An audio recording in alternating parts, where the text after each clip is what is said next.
Friends, 5S ക്രിയേഷൻസിലേക്ക് എല്ലാവർക്കും സ്വാഗതം. ഞാൻ ഇന്നൊരു വെറൈറ്റി കിണ്ണത്തപ്പത്തിൻ്റെ റെസിപ്പി ആയിട്ടാണ് വന്നിരിക്കുന്നത്. ഇത് ഗോതമ്പ് പൊടിയും ബനാനയും വെച്ചിട്ടാണ് ചെയ്തിരിക്കുന്നത്. ഇത് നമ്മുടെ വീട്ടിലുള്ള സാധനങ്ങൾ കൊണ്ട് തന്നെ പെട്ടെന്ന് ഉണ്ടാക്കിയെടുക്കാൻ പറ്റിയൊരു അപ്പാണിത്. എല്ലാവരും ട്രൈ ചെയ്ത് നോക്കണം. വീഡിയോയിലേക്ക് പോകുന്നതിന് മുമ്പ് എൻ്റെ ചാനൽ ആദ്യമായിട്ടാണ് കാണുന്നതെന്നുണ്ടെങ്കിൽ സബ്സ്ക്രൈബ് ചെയ്യാനും ലൈക്ക് ചെയ്യാനും ഷെയർ ചെയ്യാനും മറക്കരുത്. സബ്സ്ക്രൈബ് ചെയ്യുമ്പോൾ തൊട്ടടുത്ത് കാണുന്ന ബെൽ ബട്ടണിൽ ഓൾ ഓപ്ഷൻ ക്ലിക്ക് ചെയ്ത് വെച്ചാൽ ഞാനിടുന്ന എല്ലാ വീഡിയോസിൻ്റെയും നോട്ടിഫിക്കേഷൻ നിങ്ങൾക്ക് ലഭിക്കും. ഇനി ഇതെങ്ങനെ തയ്യാറാക്കുന്നതെന്ന് നോക്കാം. അപ്പം റെഡിയാക്കാൻ വേണ്ടിയിട്ട് ആദ്യം തന്നെ നമുക്ക് ശർക്കര ഉരുക്കി വയ്ക്കുക. അതിനുവേണ്ടി ഒരു പാൻ അടുപ്പത്ത് വെച്ചിട്ടുണ്ട്. അതിലേക്കൊരു 3/4 കപ്പ് ശർക്കര ഒന്ന് പൊടിച്ചിട്ട് അതിട്ട് കൊടുക്കുക. ഒരു 3/4 കപ്പ് വെള്ളം ഒഴിച്ചിട്ട് ഇത് ഉരുക്കിയെടുക്കുക. ഇത് ഉരുകുന്ന നേരം കൊണ്ട് നമുക്ക് പഴം കട്ട് ചെയ്തെടുക്കാം. ഒരു 4 ചെറുപഴം ഞാൻ എടുത്തു വെച്ചിട്ടുണ്ട്. ഇത് നമുക്കിനി ചെറിയ കഷ്ണങ്ങളായിട്ട് കട്ട് ചെയ്തെടുക്കണം. ചെറുതായത് കൊണ്ടാണ് 4 എണ്ണം എടുത്തിരിക്കുന്നത്. ഇത്തിരി കൂടി വലിയ പഴമാണെങ്കിൽ 3 എണ്ണം എടുത്താൽ മതി. ഇത് നേന്ത്രപ്പഴത്തിലും റോബസ്റ്റ് പഴത്തിലും എല്ലാം ചെയ്യാവുന്നതാണ്. ഇനി നമുക്കിത് ചെറിയ കഷ്ണങ്ങളാക്കിയിട്ട് കട്ട് ചെയ്തെടുക്കാം. ഇത് പഴം ഞാൻ കട്ട് ചെയ്തെടുത്തിട്ടുണ്ട്. ഈ ഒരു രീതിയിലാണ് ഞാൻ കട്ട് ചെയ്തെടുത്തിരിക്കുന്നത്. ശർക്കര നന്നായി അലിഞ്ഞു വന്നിട്ടുണ്ട്. ഇനി നമുക്ക് തീ നിർത്തി കൊടുക്കാം. എന്നിട്ട് ഇതൊരു അരിപ്പയിലൂടെ അരിച്ചിട്ട് വേറൊരു പാത്രത്തിലേക്ക് ഒഴിച്ചു കൊടുക്കാം. കല്ലും മണ്ണൊക്കെ ഉണ്ടെങ്കിൽ അരിപ്പയിലൂടെ പോന്നോളും. ഇനി നമുക്കിത് മാറ്റി വയ്ക്കാം. ഇനി പഴം വാട്ടിയെടുക്കാം. പഴം വാട്ടിയെടുക്കാൻ വേണ്ടിയിട്ട് ഒരു പാൻ അടുപ്പത്ത് വെച്ച് ചൂടാക്കുക. നന്നായി ചൂടായി വരുമ്പോൾ 1 ടേബിൾ സ്പൂണ് നെയ്യ് ഒഴിച്ചു കൊടുക്കുക.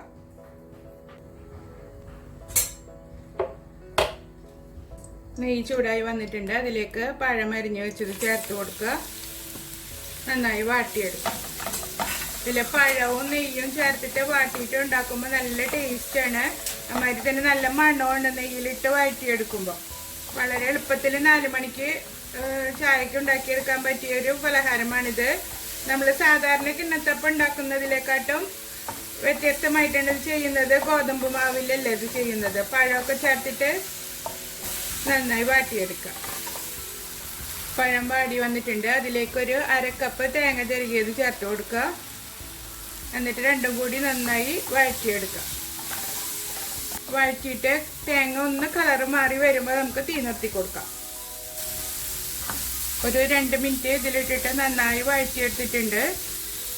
ഇത് പഴവും തേങ്ങയും എല്ലാം കൂടെ നന്നായി മിക്സായി വന്നിട്ടുണ്ട്. ഇനി നമുക്ക് തീ നിർത്തി കൊടുക്കാം. ഇതൊന്ന് ചൂടാറിയതിന് ശേഷം ശർക്കര പാനിയിലേക്ക് ചേർത്ത് കൊടുക്കാം. ശർക്കര പാനിയിലേക്ക് നമുക്ക് പഴം വാട്ടിയത് ചേർത്ത് കൊടുക്കാം. എന്നിട്ടിത് നന്നായി മിക്സ് ചെയ്ത് കൊടുക്കുക. ഇനി ഇതിലേക്കൊരു 3/4 കപ്പ് ഗോതമ്പ് മാവ് ചേർത്തിട്ട് ഇളക്കി മിക്സ് ചെയ്തെടുക്കുക. കുറേശ്ശെ ചേർത്തിട്ട് ഇളക്കി മിക്സ് ചെയ്തെടുക്കുക. ഒരു 3/4 കപ്പ് ശർക്കര എടുക്കുമ്പോൾ 3/4 കപ്പ് തന്നെ വെള്ളം എടുക്കണം. അപ്പോഴാണ് കറക്റ്റ് 3/4 കപ്പ് ഗോതമ്പ് മാവിലേക്ക് കറക്റ്റായിട്ട് നമുക്ക് ബാറ്റർ റെഡിയാക്കി എടുക്കാൻ പറ്റുള്ളൂ. ഇതാ ഈ ഒരു തിക്നെസ്സിലാണ് ഇരിക്കുന്നത്.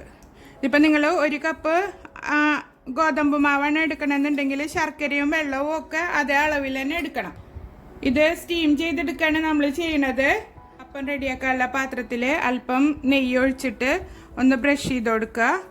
നെയ്യോ ഓയിലോ ഏത് വേണമെങ്കിലും എടുക്കാവുന്നതാണ്. നമുക്കിത് ഈസി ആയിട്ട് ഡിമോൾഡ് ചെയ്തെടുക്കാൻ വേണ്ടിയിട്ടാണ്. ഇപ്പം ഞാനൊരു കേക്ക് ടിന്നാണ് എടുത്തിരിക്കുന്നത്. നമ്മൾ സ്റ്റീലിൻ്റെ കിണ്ണുണ്ടെങ്കിൽ അതെടുത്താലും മതി. ഇനി ബാറ്റർ ഇതിലേക്ക് ഒഴിച്ചു കൊടുക്കാം.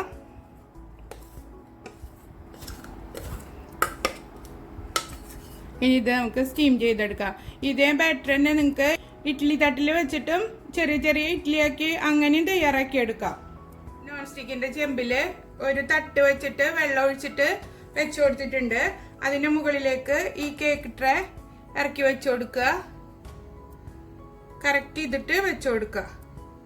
എന്നിട്ട് ഇതിൻ്റെ മുകളിൽ ഒരു ഫോയിൽ കൊണ്ട് കവർ ചെയ്ത് കൊടുക്കുക.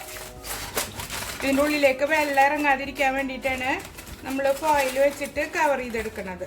അല്ലെങ്കിൽ ഒരു കറക്റ്റ് സൈസിലുള്ളൊരു പാത്രം കൊണ്ട് മൂടി വെച്ചാലും മതി. ഫുള്ളായിട്ട് കവർ ചെയ്തിരിക്കുന്ന രീതിയിൽ വെച്ചിട്ട് ഇനി ഇതിൻ്റെ മേലെ മൂടി വെച്ചിട്ട് ഒരു 15 മുതൽ 20 മിനിറ്റ് വരെ ഇത് വേവിച്ചെടുക്കാം.